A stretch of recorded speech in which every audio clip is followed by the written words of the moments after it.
அப்போ தான் நான் புரிஞ்சு கொண்டேன் இந்த நாட்டு மக்களுடைய பண்பாடு, அந்த தாங்கள் செய்த பிழைகள், இந்த கொலோனிசேஷன், அந்த மக்களை பிடிச்சது, அந்த கொடுமைப்படுத்தின அந்த மனநிலையிலிருந்து மாறி ஒரு மனிதாபிமானம் கொண்ட மனிதர்களாக, அரசியல்வாதிகளை விடுங்க, அரசியல்வாதிகளை பற்றி நான் பேச வரையில், உலகத்தில் இருக்க அத்தனை அரசியல்வாதிகளும் ஒரு சுயநலத்தோடு இருப்பினும், ஆனால் அந்த பொதுமக்கள் நிறைய நல்ல செயல்பாடுகளை செய்கிற மனிதர்களாக இருக்கினார்.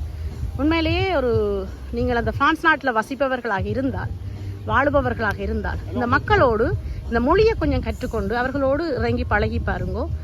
எவ்வளவு ஒரு மகிழ்வான மக்களாக, ஒரு நல்ல மனிதர்களாக, அளவோடு பழகுவர்களாக, உதவுபவர்களாக இருப்பினும் நீங்கள் பழகி பாருங்க. ஏன்னா நான் சுவிஸ் ஜெர்மனுக்கெல்லாம் போயிருக்கிறேன். சுவிஸ் ஜெர்மன் அந்த பக்கங்களில் இருக்கிற எங்களுடைய தமிழர்கள் அவர்களுடைய நாட்டு மக்களோட பழகிறத குறைச்சி வச்சிருக்கணும். இங்கே நாங்கள் வணக்கம் சொல்லணும். யாரை கண்டாலும் எங்களுக்கு தெரியுதோ